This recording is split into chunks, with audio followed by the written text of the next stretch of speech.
Campfire Classics is a classic literature podcast. However, your hosts will occasionally use not-so-classy language and immature humor to describe very mature situations. As such, listener discretion is advised. Hi, I'm Ken Sandberg. And I'm Heather Michelle Lawler. Welcome to Campfire Classics, where we try to read those books that look really good on your shelf. It's February or February, depending on how you say words. I've heard both. I have noticed that our openings have become song time with Heather. And that didn't used to be the case. It was like sometimes it was a song and sometimes it was something silly that you'd say and sometimes it was whatever, weird noises. But our openings, I have noticed the last few weeks, it's just song time with Heather. I'm kind of into it. Living with Heather is kind of song time with Heather. So you're just getting a glimpse of our household. Yes, I've listened to a few things this week that people are like, so is it February or February? February. I'm like, February sounds wrong. February is how it's spelled. That's the way it's spelled. Exactly. So people are like, do we just say it wrong? Like the majority of humans? Probably. Knowing humans, we probably say it wrong. But that's also, it's the same misspelling as Brett Favre's last name is F-A-V-R-E. Favre, which is one of my favorite things in Something About Mary, is Ben Stiller's character cannot pronounce Brett Favre's name. He's like, Brett Favre. That is a bit that lies rent-free in my head, I will say. I still don't think I've ever seen Something About Mary. Are you serious? Yeah. Oh my God, that was so iconic in the late 90s when we were like in high school. Yeah. Yeah, but see, that was during my period when I was being intentionally not in the loop. I was being super edgy and counterculture. Oh my God, that's what the popular people like. I'm going to not watch that. It's also a Ben Stiller movie, and nothing against you, Ben Stiller. I know that you listen to our podcast, and this is not me saying anything against you. He did sit behind me at a play once. So right. We're best friends. Right. This is not me saying anything against you. I'm just saying, generally speaking, Mr. Stiller, your movies leave me so cringy that I cannot enjoy them. Except for Zoolander. You love Zoolander. Except for Zoolander, which is great. Yeah, I love them all, but I understand. Ken has the thing where he doesn't like, there's the cringe humor. It's like when someone is so awkward or so... I get embarrassed by proxy. Yeah, that's a common thing, actually. That is a very... I don't know if it's common amongst theater people, because I just know a lot of people that have it, and they tend to be like people in the arts, but I'm sure it's just common in general. But I enjoy it because I'm clumsy as fuck and awkward. So I'm like, oh, they're more awkward than me. It's okay. I'll survive. See, I don't see them as more awkward, clumsy, or anxious or whatever than I am. I just see me up there having the worst day of my life, and so I get sad and like I feel for them too much. Aw, well, it's good that you feel for them. That means he's doing a good job of being empathetic. Yeah, totally. But like every time Michael Cera is on screen in anything, I'm just like, oh God, I can't. Well, it hurts me. Michael Cera looks like you could break him over your knee, so that doesn't help. At least Ben Stiller's jacked. And 4'9". And he's Is he? No, he's like my height. Yeah, he's short. Short for an action star looking leading. He's a film actor. He's a film actor. But anyway, our tangent on Ben Stiller and Something About Mary. Awkward 90s movies. Awkward 90s movies. I mean, but yeah, it's February. And now you can't say it either way. I can't say it either way. I'm fucked. I've ruined all things. It's Groundhog's Month. It is Groundhog's Month. Oh, and yeah, I had a good Groundhog's Day. I realized that my adventures in New York were on Groundhog's Day, which was super fun. I was like, I didn't even put that together to the next day. Yeah, I went up and saw an old friend who might be listening this week because I think I sold him on the podcast. So hi, Ben. I hadn't seen him in 13 years. He was like my roommate at undergrad and dear friend. We did Arcadia together. And he lives in England now, but he was in New York, and I went up for a callback. And we went out and had what I call a week's long of New York adventures in a night. So we went to like 6 different locations, and every location was its own event. So with its own signature cocktail. And that was Groundhog's Day. So that was fun. I had a very iconic New York night on Groundhog's Day. Yay. I recently saw the petition going around again that whatever company it is that owns the rights needs to announce that they are releasing a sequel to the movie Groundhog's Day and then just re-release the original. That would be brilliant. Why don't they do that every year? They should put it in movie theaters every year only for Groundhog's Day. Like pretend it's a sequel and just like put it out and see if people keep showing up. It's Groundhog's Day 36. I think Bill Murray would be absolutely behind that choice. He would even put out trailers. I'm surprised he hasn't instigated it yet. I know. I feel like he would even like put the trailers together so it looks like a new movie, and then you'd show up and it's not. Yeah. So I hope everyone's doing well. Anything new? And Ken's show opens this week. He's going to be dancing around in heels in Camden, New Jersey, which normally I would not suggest, but he is going to be inside a theater, so it's even more dangerous. So if you're in the area, go check that out, or send him a break legs, but don't break your leg because he's wearing heels, so it could be dangerous. Yeah, we open on the 10th, so share some love. Love. I don't know if Puxatawny Phil saw his shadow or not. I wasn't watching. I actually didn't check. I assume not, because that day and the following day were the coldest fucking days we've had all year. That was basically Phil going, yeah, no, it's going to be winter for a while. It just started, bitches. like literally that day and the next day in New York and then in Philly because I came back. Oh, that's not, we saw, if you're in Philly, go see Ken's show, but you should go see Kiss at the Wilma. We saw the opening night performance with Ken's old friend and my new friend, Sarah, and it's a fucking ride, y'all. Yeah. Go see Kiss at the Wilma. I'm giving a personal shout out for that. Anything else? Should we just jump into the things we do? Yeah, I think so. I was trying to wait for a segue moment, but I guess... Anyway, listener, welcome to Campfire Classics. Ordinarily, typically, the bulk of our episodes, we are a literary comedy podcast where we grab stories from out of the public domain and bring them to the forefront of your brain, whether you like it or not. Literary! But before we get there, we're going to dip our toes into something perhaps a little more pop culture. I actually don't know what this week is going to look like, but this is recent fan favorite, or at least recent host favorite, or at least recent my favorite segment, Clown Corner. This week, I'm excited because this is something I actually have a connection with, but I didn't know the fun facts to. So this week, we will be covering Pagliacci, the original entertainment murder clown. So he's got an opera about him. Well, that's what that is. The opera is Pagliacci. Yeah. So Pagliacci literally translates to clowns in Italy. No, I thought you were going to say something about literally translates to murder clown. Murder clown. Well, if you mentioned it and anyone knows anything about the opera, then they'll know what you're talking about. So I am connected to this because when I was working at the Met in the early 2000s, I was not in this one as a supernumerary, but the kids were in it. So I was like off stage watching it, and it's very, very iconic, and it's got beautiful music, but it's very sad. So let me tell you all about it. It is, well, it's funny until it's not. It's one of those.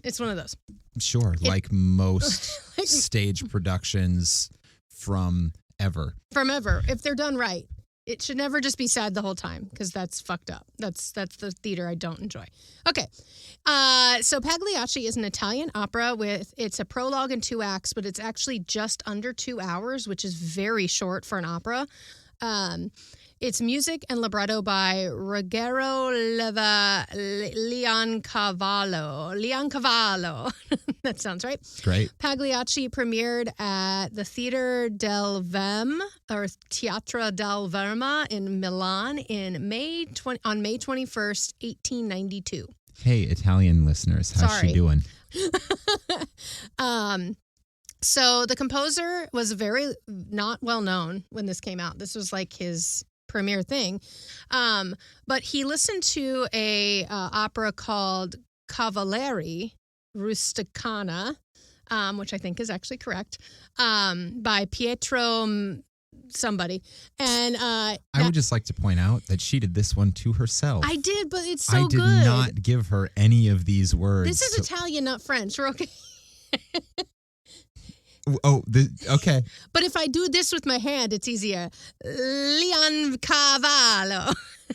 This is an audio medium. This is not a video episode. They don't know what I'm doing, but they do. I'm doing the pizza pie hand. I have permission from my Italian friends to do that when I talk. They just think it's funny. All right. It's not racist. I have a friend. Jesus Christ. All right. So Cavalieri Rusticana premiered in 1890.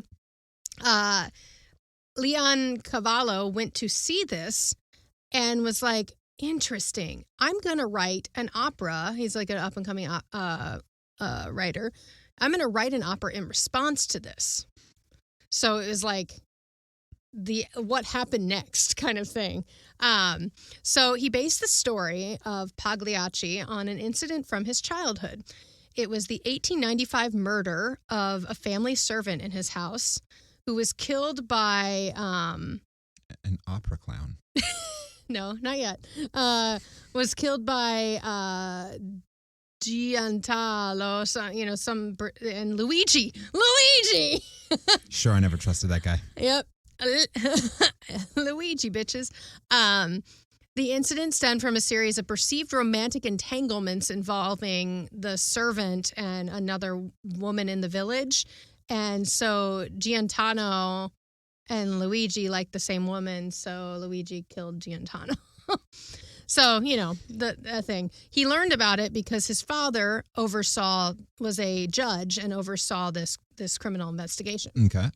So the opera tells the story of Canio, who is an actor and a leader of a Commedia dell'arte theatrical company, who murders his wife and her lover on stage. So I'm going to give you a really quick, breakdown of this. So in Pagliacci, the traveling troupe begins the play, and it actually starts with a prologue of this is just theater, but remember, actors are people.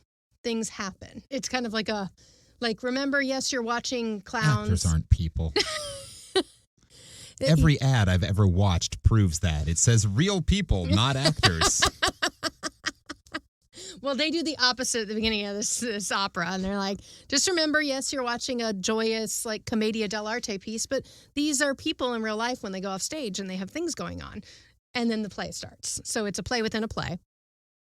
So Canio, the clown, who's the Pedrolino, he's the sad clown, the lead clown, is consumed with jealousy because he has overheard that his wife, Netta, who plays the Colombina, he hears that Netta is having a affair, or at least, thinking of it, or is in love with someone else. So the play they're performing, Canio and his wife Netta are playing opposite each other. So they're performing the play's going on. At the end of Act 1, there is a very famous aria.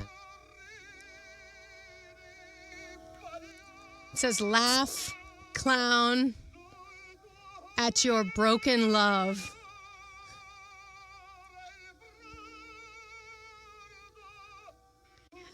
Laugh at the grief that poisons your heart. Okay. But yes, everyone knows that phrase. It's fuck. Okay, so everyone knows this opera, whether you know it or not. It's been in a Zales commercial, which is ironic because they're trying to sell you engagement diamond rings, and it's about a crying clown who wants to murder his wife. The more you know. So they're performing the play. It's one of those things where the marketing person maybe should have done a little more research. Hired a translator. It's like So my mom used to do patent research Uh-huh. for a living, and one of the stories that I remember her talking about, one of the things I remember her talking about is a company that came to her and they wanted to use a pen company that wanted to use the name Pen Ultimate as their like company thing, and she did all the research and was like, yeah, no, it's available, absolutely, you can use that, But do you want to? you should know that the word penultimate means second to last. Yeah. So that might be why it's available. Okay, so he performs that at the end of Act 1 of the opera, even though it's usually done without an intermission, or if they do take an intermission, it's there. So then they go into the play, and as the play goes on, they get to the last scene, and they're performing the play, and Canio starts demanding to know the name of his wife's lover, which is part of the plot, because the Columbina is usually like the sassy, like, you know, the mysterious lady who's got a few lovers, and all of a sudden he stops acting and addressing her for real. And like the audience is just like, oh God, because there's an audience on stage as well. And he says, I've been with you, I've cared for you, I've loved you, and you've betrayed me. And the audience is applauding. This is brilliant, the most brilliant performance they've ever seen. And then furious, he draws a dagger, stabs Netta, demands the name of her lover. As she's dying, she calls out Silvio. And Silvio rushes in, her lover, and Canio stabs him too, shattered. As they're dying, he is lying on the stage, covered in blood, looks up at the audience and proclaims La Commedia Infinita, which means the comedy is ended. And that's the end of the fucking play. That sounds like the plot to an Agatha Christie novel. Yeah, really, totally. So this, I've seen it, and it's fabulous. I mean, this show is amazing because it's really funny until you're like, oh shit, it just got dark, because it's about a bunch of comedians. So when Pagliacci first appeared, it was mixed critical reviews, but the fucking audience and the public loved it, and still does to this day. So the Met staged Pagliacci for the first time as a double bill, and this is how they did it still to this day when I was doing it in the early 2000s. The first time they did it was December 22nd, 1893. And they staged it with the Cavalieri piece. So the piece that he wrote, like the sequel to, or like the response piece, they do the Cavalieri piece first, and then they do Pagliacci. Cool. And it's called the Cav Pag. Like, that's what opera people call it. They're like, oh, I'm going to see the Cav Pag tonight. Wow, that's a long night at the opera. Well, it's about 4 hours because they're both like one acts, which is the normal length of La Boheme. Like, La Boheme is 4 hours. If you go to a Wagner, it's about 6. So, yeah. So it's actually and the first piece is a straight up comedy. So at least it's very light. And then this one, you know. This also is a famous opera because it was in 1907. It was the first opera ever to be recorded in its entirety. Oh. With Puerto Rican tenor, who we just heard. That's the original recording, as Canio. Also in 1931, it became the first complete opera to be filmed with sound. And I wonder if it's because it's short. So like the whole reels thing, because they had to put it on different. Yeah, short and popular, and people loved it. There's you can find that was filmed at the San Carlo Opera Company, and then the Franco Zeffirelli version, which is he has the famous La Boheme, was directed in 1981, and that was with Placido Domingo, and that was released for television in 1982, and has been released on DVD. So you can go out and get that one if you want, but. That is the story of Pagliacci, the original entertainment murder clown, because it is thought that, at least in popular culture, that is one of the first times a clown has turned into the villain, and he goes from being very likable to, wow, he just killed 2 people on stage. So, yeah. Cool. So I don't think it would exist without Pagliacci. So you're welcome, Stephen King. So that's Clown Corner. Whee! Yay! Yeah, I'm trying to think if there's a character, because like There are others. A lot of Shakespeare has funny death. But the clown never does the murdering. But I'm trying to think if any of the clowns ever make that switch, and I don't think so. They don't. It was very uncommon. And like I did do some, there's a lot of information on this piece, of course. One of the things I found was there was a French author that tried to sue the writer of Pagliacci, saying he stole the plot from his play, like a play. Mm-hmm. And the guy's like, I don't know that play. He's like, I'm sorry. And then someone came to his defense and found a play from like hundreds of years ago that has a very similar plot and was like, well, then if you're going to sue him, we're going to sue you. And so he dropped the lawsuit. Yeah. Basically, there are only 5 stories in the world, and this one just happens to be the most popular version of it, I think. Yeah. I wonder which episode of The Simpsons tells this story. It is definitely in there. I know for a fact there's a Pagliacci episode. I don't think he actually kills anybody, but yeah. Yeah, you'll notice references to Pagliacci in most popular like television shows. It's very common. So that is Clown Corner. Yay! So typically, Clown Corner is a lead-in portion for our, weirder fans who are super into clowns. Because then or history. It's usually some fun historical stuff. Or whatever. I feel smarter now. I don't know about you. I feel smarter now. But as I said earlier, the bulk of this podcast is literary-ish in nature. Yeah, I was at a literary magazine launch on Groundhog Day, and I told a few people about the podcast. I'm like, hi, I run a literary comedy podcast. And they're like, oh, cool. It's a literary-ish podcast where we cold read short stories that were pulled out of the public domain. But we don't like to read these stories in a vacuum. We like to make sure there's at least some context, which is why before we read the story, we give you some fun facts about the author or the story or kind of whatever the hell else we find to talk about, because sometimes the author isn't that interesting. But this week, Heather has chosen a story for me to read, so she has decided what the fun facts will be about. I now turn you over to my lovely co-host, Miss Heather Michelle Lawler, who will read you some funny stuff. So I'm back. So this is a new author for us, which I'm excited about. This author has so much information. I could not even pretend to give you everything, but I'm gonna do my best, and then we'll probably maybe cover him again. Today we'll be covering Oliver Wendell Holmes Sr. He was born on August 29th, 1809. Okay.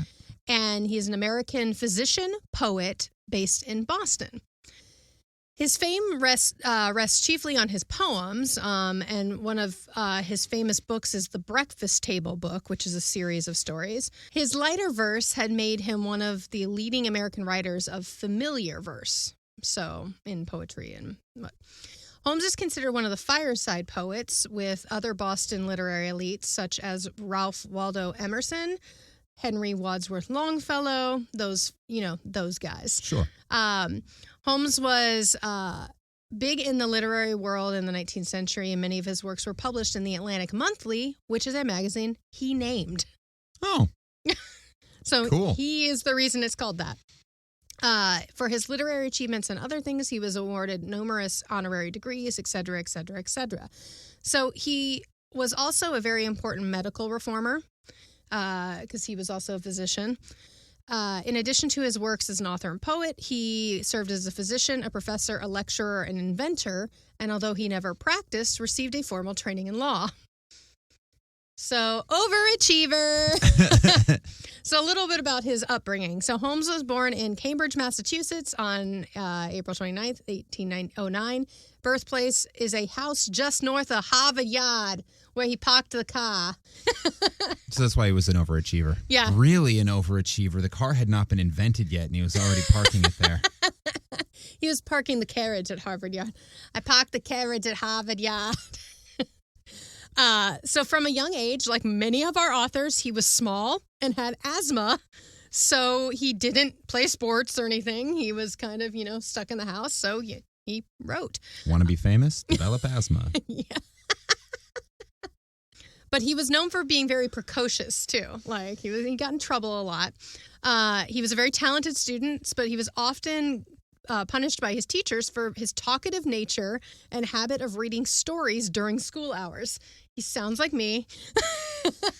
Yeah, I hid fantasy novels in my math book. So his first recorded poem was that his father actually copied down and kept was written when he was 13. And then shortly after his 16th birthday, Holmes was accepted to Harvard. So he didn't have to go far. He didn't have to go far. So he was a precocious student, got in trouble a lot, but clearly very intelligent. He was just bored. Yeah. I mean, that's what was going on. So his academic interests and hobby were divided amongst law, medicine, and writing. So this is a fun fact. I was telling Ken yesterday when I was doing this research that I was like, the synchronicities of this is insane. So the friend and his friends who I hung out with this week went to Harvard. They all met at Harvard in grad school. So we were talking about that. Then I was on TikTok and Jennifer Coolidge just got honored at Harvard for the Hasting Pudding Festival. And I sent pudding. I sent the video of her getting sung to by this a cappella group that looks so Harvard. It was all these boys in very Harvard-y looking suits. And I said to Ben, what the fuck is the Hasty Pudding thing? But I don't care. They're honoring Jennifer Coolidge. This is what it is. So the Hasting Pudding Festival is a honoring of the arts. If you want to see Jennifer Coolidge get serenaded by a bunch of Harvard boys, it's really cute. Go check that out. So I didn't know what the fuck this was, and here it is. So he served, our author, Mr. Holmes, served as the poet and secretary for the Hasty Pudding Society. He also studied law, and then he switched to medicine because he was meh, bored. Do we know why it was called Hasty Pudding? So the Hasty Pudding Theatricals is known informally simply as The Pudding, is a theatrical student society at Harvard. It is known for its burlesque and cross-dressing musicals. All right. The Hasty Pudding is the oldest theatrical organization in the United States and the third oldest in the world, only behind the Comédie Française. That's cool. I should have given that information. Yeah. Well, shit. But yeah, so they've created this festival to honor people in the arts. Previous members of the Hasty Pudding have included John Adams, John Quincy Adams, Theodore Roosevelt, Franklin Delano Roosevelt, J.P. Morgan, Oliver Wendell Holmes, William Hearst, J. Lerner Lowe, Alan J. Lerner, Oscar winner Jack Lemmon,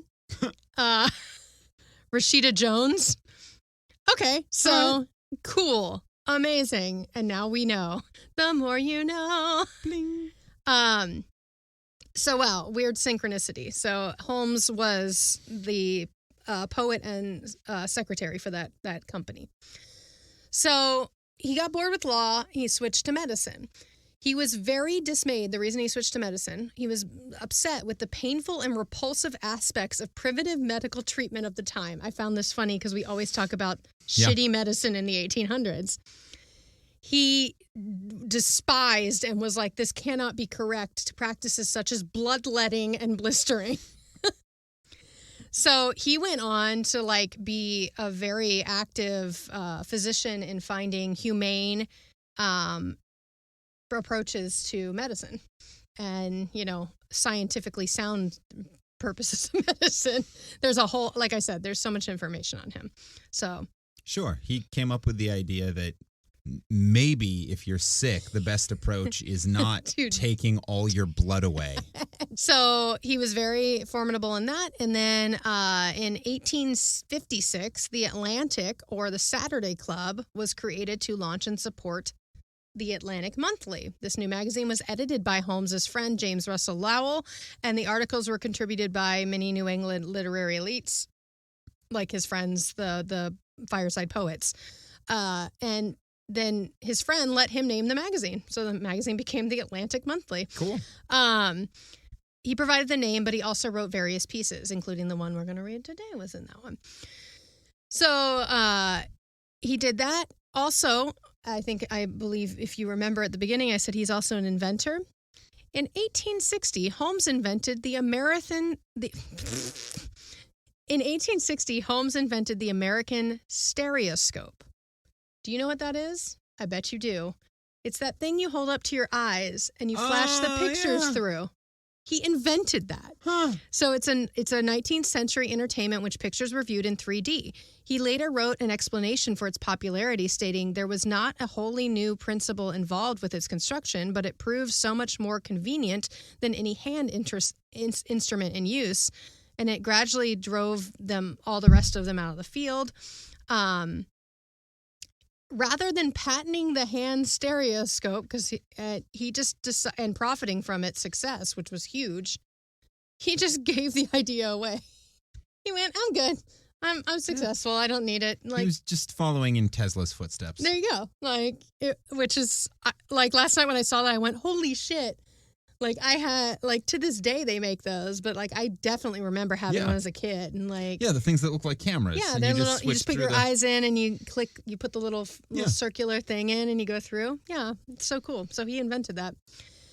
To be clear, I was comparing him to Tesla the inventor, not Tesla the car company. So again, I could go on and on and on about this guy. Seriously, I was enthralled for hours reading about him, but we're going to get to his death so we can get to the story.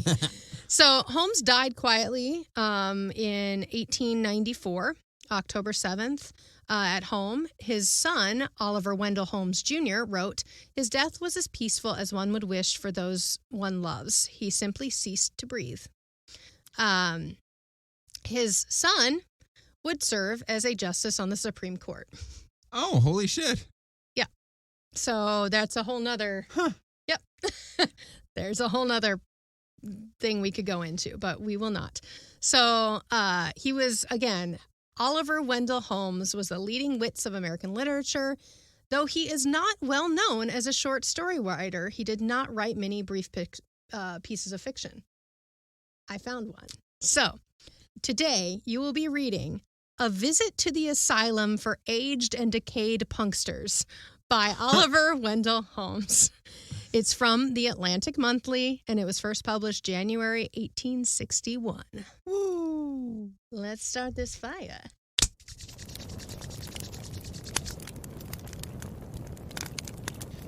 A Visit to the Asylum for Aged and Decayed Punsters by Oliver Wendell Holmes. I want to point out it's punsters, not punksters, like I said.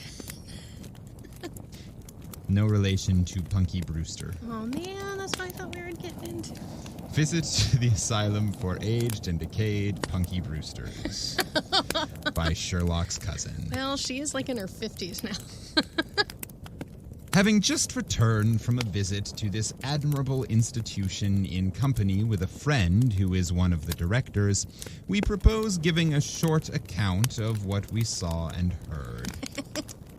The great success of the Asylum for Idiots and Feeble-Minded Youth, Jesus. Several of the scholars from which have reached considerable distinction, one of them being connected to the leading daily paper in this city, and others having served in the state and national legislatures, was the motive which led to the foundation of this excellent charity. Oh, my God. That's an opening.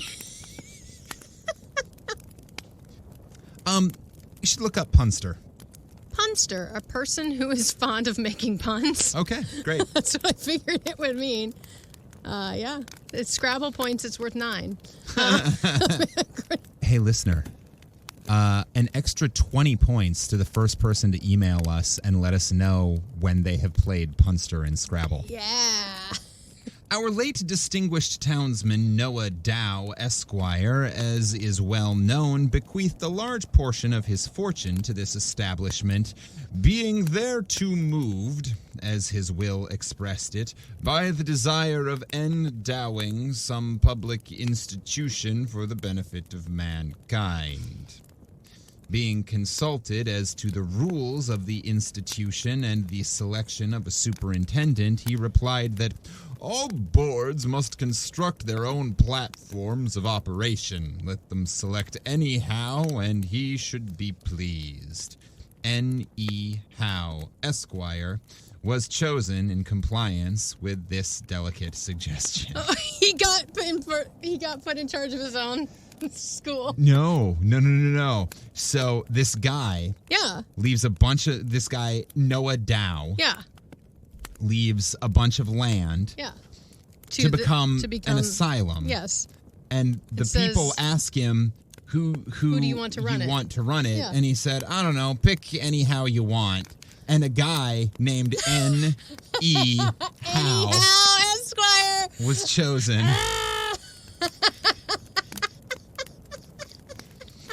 And the puns have already begun.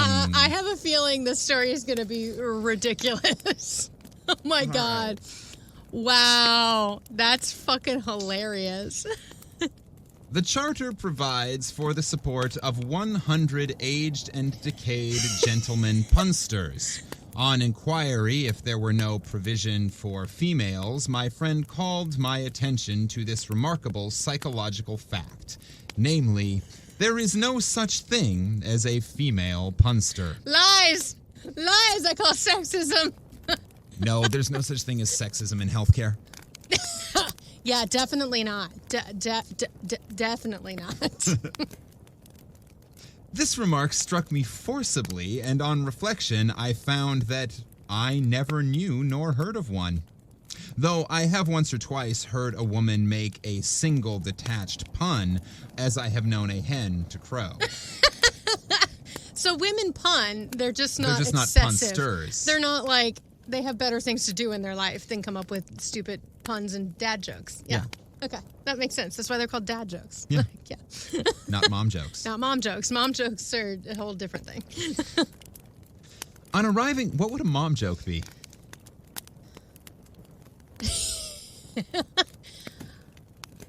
I pushed you through my vagina, so eat your peas now or you don't get dinner.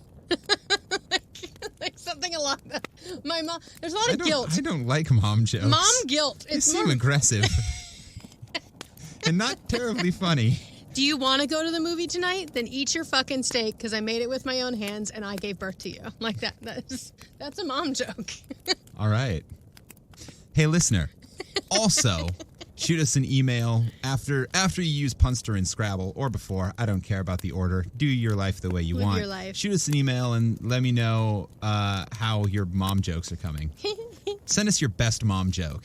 Yeah. We'll read our favorite in next week's episode. On arriving at the south gate of the asylum grounds, I was about to ring, but my friend held my arm and begged me to rap with my stick, which I did. An old man with a very comical face presently opened the gate and put out his head. So, you prefer Cain to Abel, do you? He said, and began chuckling and coughing at a great rate. Oh, no. Oh, no.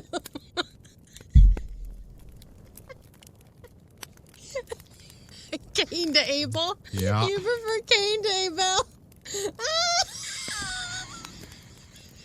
Okay, I will tell you where I found this story. I found it under the 10 most humorous stories ever published in American literature. Weirdly, it's also in a collection called The 10 Worst Things Ever Put on Paper. What? What? Really? Oh. I was like, well, shit. Someone doesn't like fun. It's me. You pun all the time. Get the fuck out of here. Stop trying to act cool. You're the pun king. You're pun king. Ashton Kutcher would take yes. would take what? Would take offense at that statement. Yeah, Ashton Kutcher would be the head of this asylum. My friend winked at me. You're here still, old Joe, I see, he said to the old man.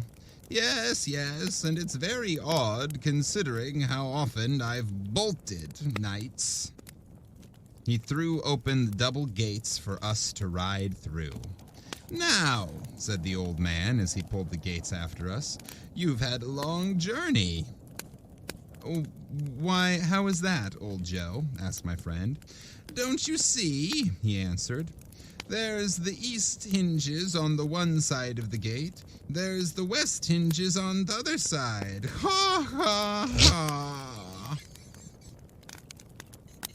We had no sooner got into the yard than a feeble little gentleman with a remarkably bright eye came up to us, looking very serious as if something had happened. The town has entered a complaint against the asylum as a gambling establishment, he said to my friend, the director. Oh, no. What do you mean? Why, they complain that there is a lot awry on the premises, he answered, pointing at a field of that grain, and hobbled away, his shoulders shaking with laughter as he went.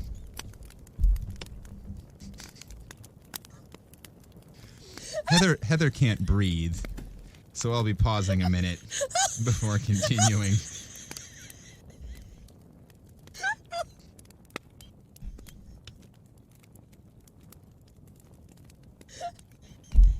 This story's amazing.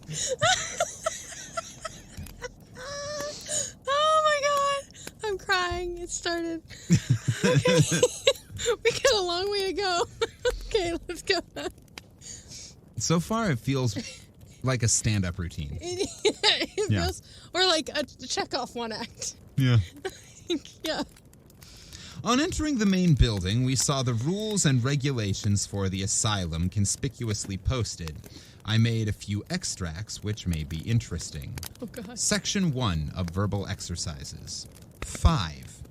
Each inmate shall be permitted to make puns freely from 8 in the morning until 10 at night, except during service in the chapel and grace before meals. No puns during Jesus, y'all. Yep. 6.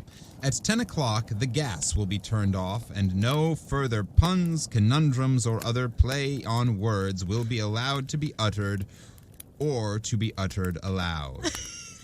The gas will be turned off. Damn. 9. Inmates who have lost their faculties and cannot any longer make puns shall be permitted to repeat such as may be selected for them by the chaplain out of the work of Mr. Joseph Miller. If your mind is so gone that you can't make up puns, you can read these to make yourself feel better. 10. Violent and unmanageable punsters who interrupt others when engaged in conversation with puns or attempts at the same shall be deprived of their Joseph Millers and, if necessary, placed in solitary confinement. Section 3 of Deportment at Meals. No inmate shall make any pun or attempt at the same until the blessing has been asked and the company are decently seated. Again, no Jesus puns. 7. Certain puns having been placed on the Index Expurgatorius of the institution, no inmate shall be allowed to utter them on pain of being debarred the perusal of Punch and Vanity Fair, and, if repeated, deprived of his Joseph Miller. I don't know who Joseph Miller is, but I think look him up. He's the shit. Joseph Miller's such a generic name. Yeah. I don't know how we're gonna. Whatever. Yeah, we might find out. Yep. I think we're gonna find out. So, we have certain puns that no one's allowed to use anymore. Among these are the following. Allusions to attic salt when asked to pass the salt cellar. Remarks on the inmates being mustard, etc., etc. Associating baked beans with benefactors of the institution. Because the benefactors fart like beans, I guess. Or something along those lines, okay. Saying that beef eating is befitting, etc., etc. The following are also prohibited, excepting to such inmates as may have lost their faculties and cannot any longer make puns of their own. Your own hair or a wig, it will be long enough, etc., etc., little of its age, etc., etc., also playing upon the following words: hospital, mayor, pun, pitied, bread, sauce, etc., etc., etc. See Index Expurgatorius, printed for the use of inmates. What? Wow. Somebody really liked to make jokes about their hair. Yeah, well, it's all aging punsters, Yeah. and so it's So it's they like, got tired of like, oh, yeah, I get it, a bald joke. Yeah. They're like, okay, that's enough of that. Also, like, yeah, you're all in the hospital. Like, yeah, okay. The subjoined conundrum is not allowed. Why is hasty pudding like the prince? Because it comes attended by its suite, nor this variation to wit, because the lasses run after it.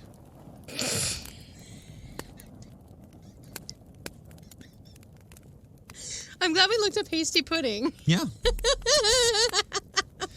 Also, that is the theme of my week. I think hasty pudding is the theme of the week. Yeah.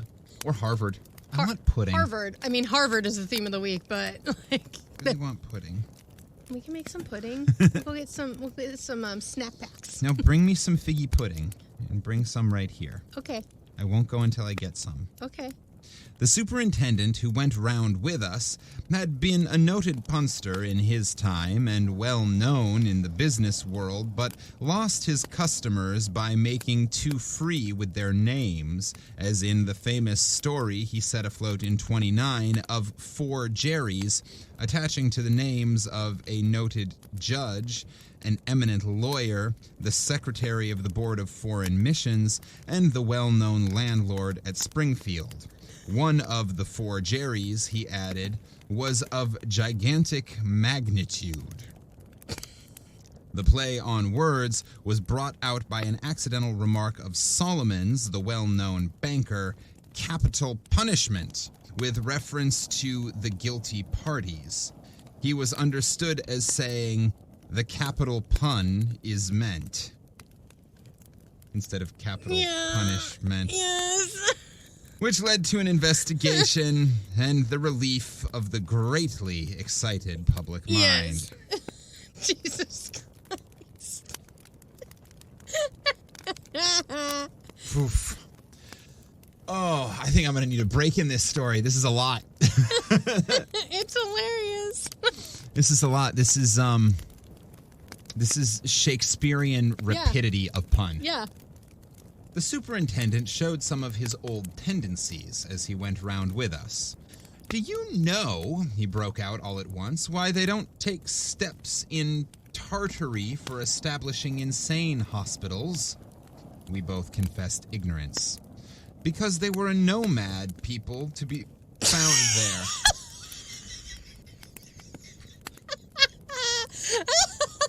Nomad people.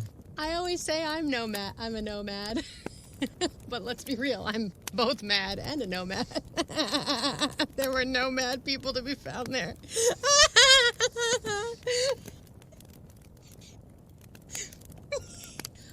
This feels like a story where, like, I want David Letterman reading all of the punchlines. Yeah. Because there are no mad people to be found there. No mad. He proceeded to introduce us to different inmates. The first was a middle-aged, scholarly man who was seated at a table with a Webster's dictionary and a sheet of paper before him. "Well, what luck today, Mr. Mauser," said the superintendent. "3 or 4 only," said Mr. Mauser. "Will you hear 'em now? Now I'm here." We all nodded. "Don't you see Webster errs in the words center and theater? If he spells leather, Lether, and feather, Fether, isn't there danger that he'll give us a bad spell of weather?"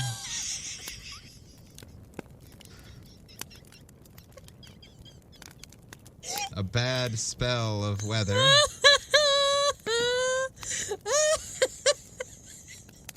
Besides, Webster is a resurrectionist. He does not allow you to rest quietly in the mold.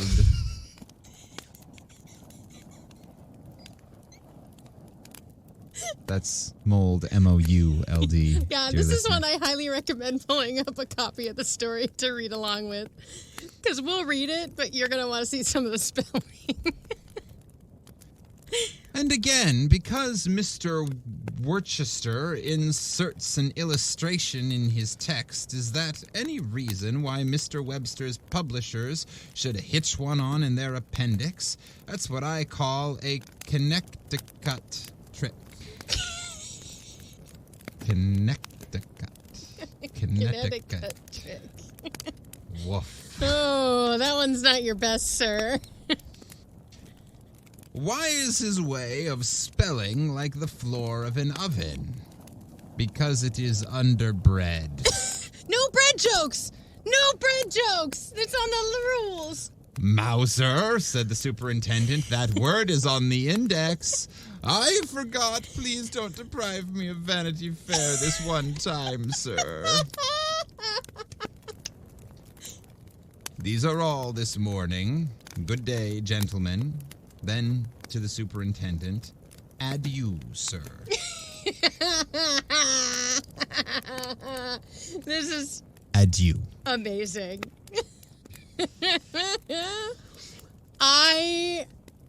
This is like the most legit insane asylum I've ever heard of, because it's just like brilliant people who like focus all their energy on fucking with words. It's amazing. Whew. The next inmate was a semi-idiotic looking man. He had a heap of block letters before him, and as we came up, he pointed, without saying a word, to the arrangements he had made with them on the table.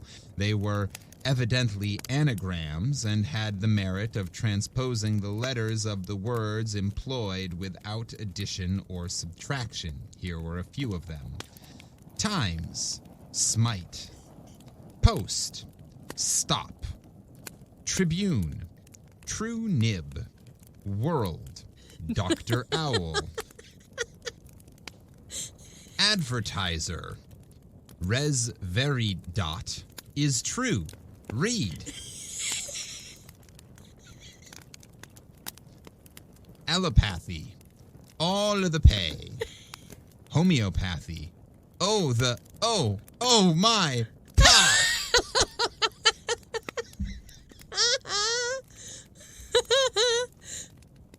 This mention of several New York papers led to 2 or 3 questions. Thus, whether the editor of the Tribune was H.G. really, if the complexion of his politics were not accounted for by his being an eager person himself, whether Wendell Phillips were not a reduced copy of John Knox, whether the New York feuilletonist is not the same thing as a fellow down east. So that's all about editors of like magazines. Yeah, that's one of those. That's of the time. That's one of those Shakespeare jokes that you look up, try to figure out how to make it funny, and end up cutting it. So the feuilletonist, the feuilletonist, I can actually play it, so we can get the correct pronunciation. Feuilletonist. The feuilletonist. The feuilletonist it's part of a European newspaper devoted to light fiction reviews and articles of general entertainment. So it's an entertainment magazine. Yeah. Yeah. Yeah, that was a whole string of jokes that probably made sense if you were really well educated at Harvard in 1870. 1861, yeah. At this time, a plausible-looking, bald-headed man joined us, evidently waiting to take part in the conversation. "Good morning, Mr. Riggles," said the superintendent. "Anything fresh this morning? Any conundrum?" "I haven't looked at the cattle," he said dryly. "Cattle? Why cattle?" "Why, to see if there's any conundrum," he said, and immediately asked, "Why is Douglas like the Earth?" We tried, but couldn't guess. "Because he has flattened out at the poles." That's a political joke, dear listener. Yeah, it sure is. Oh, Mr. Riggles.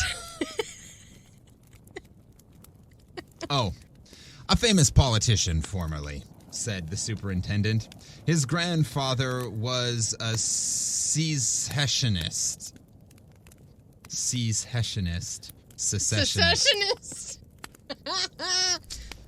In the Revolutionary War.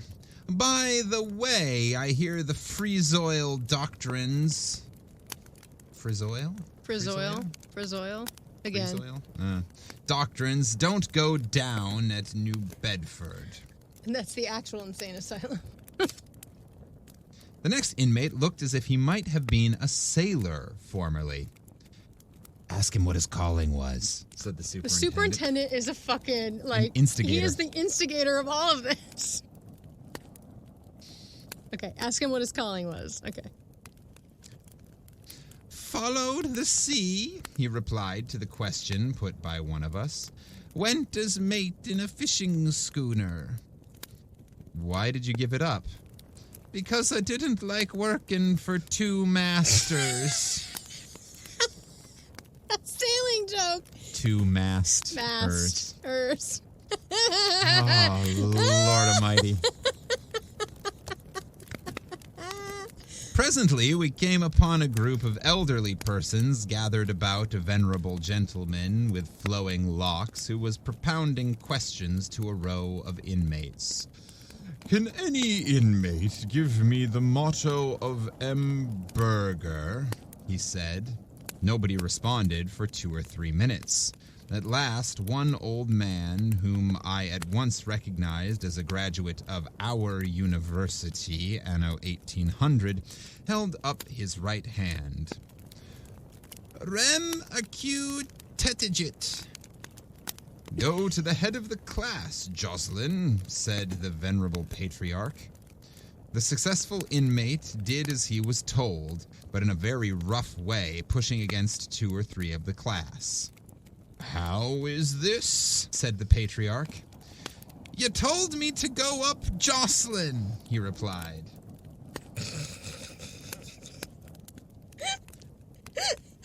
Jocelyn. Like jostling people. How many times does he use that? Because his name is Jocelyn. Some of these puns take a long time to land. Oh, yeah. I mean, these guys are not necessarily good at their job. What they're being incarcerated for. Well, I'm sorry, institutionalized. The old gentleman who had been shoved about enjoyed the pun too much to be angry. Presently, the patriarch asked again, why was M. Burger authorized to go to the dances given to the prince? The class had to give up this, and he answered it himself. Because every one of his karams was a ticket to the ball.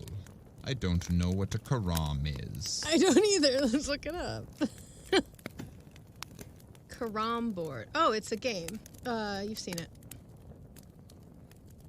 Oh, and I think the pieces on this are ticket. These are ticks. I think that's what they're called.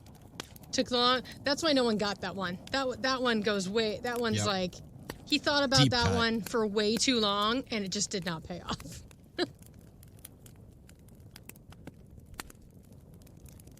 Who collects the money to defray the expenses of the last campaign in Italy? Asked the patriarch.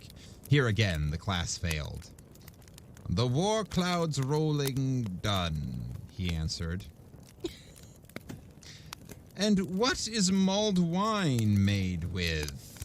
3 or 4 voices exclaimed at once, Sizzly Madeira! Here, Are they all on the good drugs now?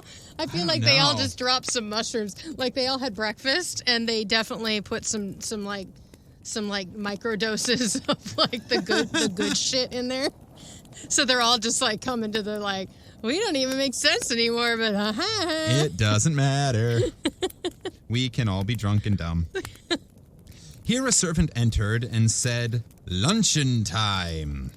The old gentlemen, who have excellent appetites, dispersed at once, one of them politely asking us if we would not stop and have a bit of bread, and a little mite of cheese. "There is one thing I have forgotten to show you," said the superintendent. "The cell for the confinement of violent and unmanageable punsters." I don't know if I want to go there. We were very curious to see it, particularly with reference to the alleged absence of every object upon which a play of words could possibly be made. Okay, so it has to be completely in your head now. You don't Yep. have anything laying around to go, Ah, this twig reminds me. The superintendent led us up some dark stairs to a corridor, then along a narrow passage, then down a broad flight of steps into another passageway, and opened a large door which looked out on the main entrance. "We have not seen the cell for the confinement of violent and unmanageable punsters," we both exclaimed. "This is the cell," he exclaimed, pointing to the outside prospect. That's cell, As in, S-E-L-L. we sold you something. Like there are no violent punsters. My friend, the director, looked me in the face so good-naturedly that I had to laugh. "We like to humor the inmates," he said. "It has a bad effect, we find, on their health and spirits to disappoint them of their little pleasantries. Some of the jests to which we have listened are not new to me, though I dare say you may not have heard them often before. The same thing happens in general society with this additional disadvantage, that there is no punishment provided for violent and unmanageable punsters, as in our institution." We made our bow to the superintendent and walked to the place where our carriage was waiting for us. On our way, an exceedingly decrepit old man moved slowly towards us, with a perfectly blank look on his face, but still appearing as if he wished to speak. "Look," said the director, "that is our centenarian." The ancient man crawled towards us, cocked one eye with which he seemed to see a little up at us, and said, "Servant, young gentleman, why is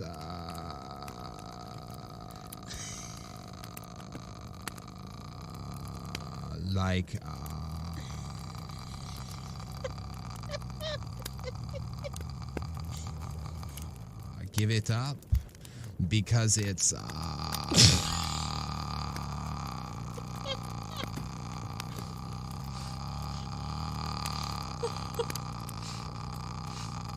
He smiled a pleasant smile, as if it were all plain enough. Oh my God. 107 last Christmas, said the director. Of late years he puts his whole conundrums in blank, but they please him just as well. We took our departure, much gratified and instructed by our visit, hoping to have some future opportunity of inspecting the records of this excellent charity and making extracts for the benefit of our readers. The end. What in God's name? That was very strange. I love that these writers went there to like pull some of the jokes. They're like, this is great because we're going to take some of these home and steal them and put them in our writing for our readers to enjoy. I was mostly confused by that story. It felt like walking through, it felt like hanging out at a big family holiday dinner where everyone is your weird uncle. Everyone's your weird uncle, or like it felt like One Flew Over the Cuckoo's Nest, but funny. But like it's just wordplay. Like it's all these people that just think they're like the cleverest person in the room. Like that's what they're guilty of. They're like people that used to read the dictionary. Yep. Like this is what happens when you sit at home and read the dictionary. Get a hobby. Yeah. Play a sport. Like, do you want to end up like these guys? Write a poem. Don't write a pun. there. That's the selling point. Write a poem, not a pun. Although if you can do both. If you can put a pun in a poem, then that's a whole different story. Make poems, not puns. It's my new protest sign. Instead of make love, not war. Yeah. Make poems, not make puns. Make poems, not puns. I'm into that. So make pudding, not puns. Pudding. You really want some haste. You want some pudding hastily. You want pudding. some hasty pudding. You want pudding now. Now bring me some frickin' pudding. Now bring you some frickin' pudding. Now bring him some frickin' pudding and bring it right now. Hey, listener.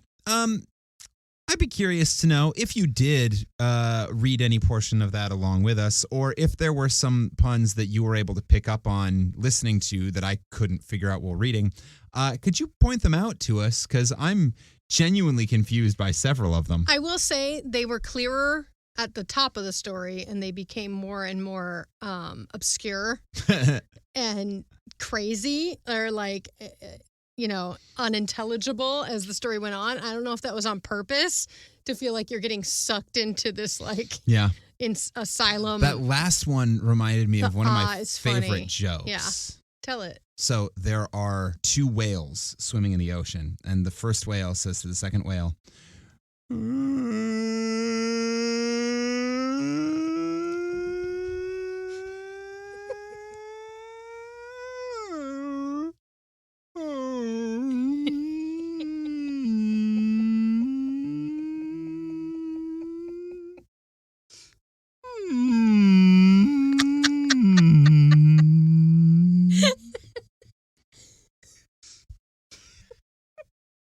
and the second whale replies,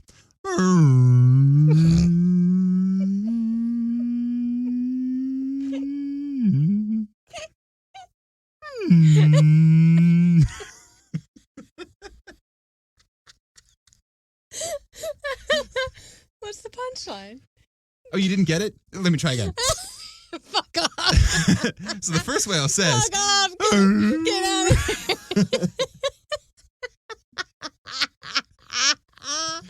Oh my God. Because whales don't talk. Oh my God.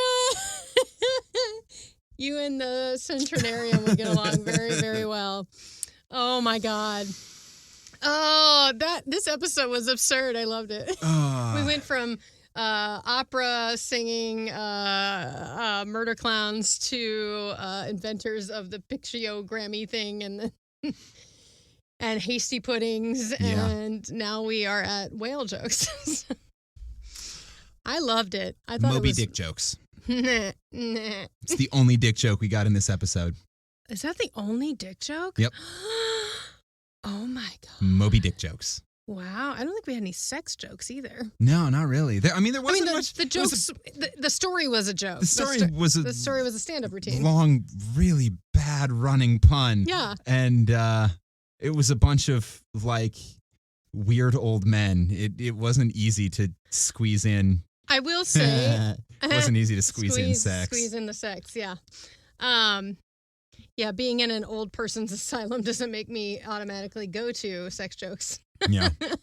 But to each their own, not judging. But I thought it was very funny. It was very funny. Yeah, I found this in a collection of 10 best humorous short stories in American literature kind of thing. It's also one of his only short stories. Because he wrote a lot of collections of stories, but most of them are much longer than this. So, it has the feel of one of those Mark Twain things that were written to be a this is an essay. It's not a story. Yeah. It's an essay. Yeah. Yeah, that absolutely. is just humorous. Yeah. It's a humorous observation on life. Yes. Yeah. I liked it. So, hey, listener, did you enjoy that one? Write into 5050artsproduction@gmail.com or message us on any of our social media. Just look for Campfire Classics Podcast. Let us know what you thought. Let us know if you managed to use punster in Scrabble. What was the other one I wanted to hear about?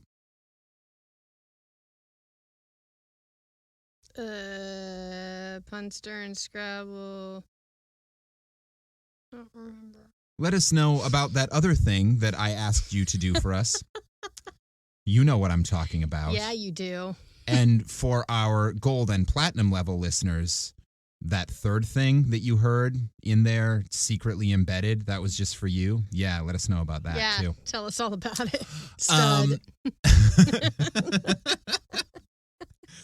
And when you write in, please share please write in with this week's secret passcode, which is Entertainment Murder Clown.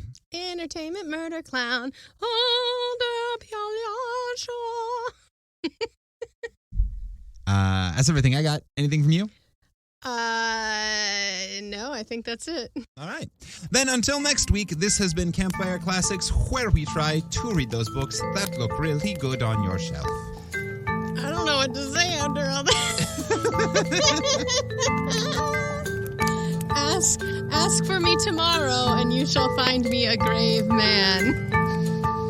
That's a pun. It is. Shakespeare.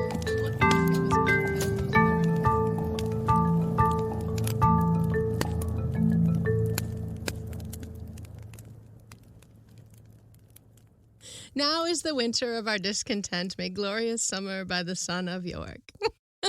Son. Eh. Now is the summer in our disco tent. Oh, I want a disco tent. That sounds awesome. Let's go make a disco tent. All right.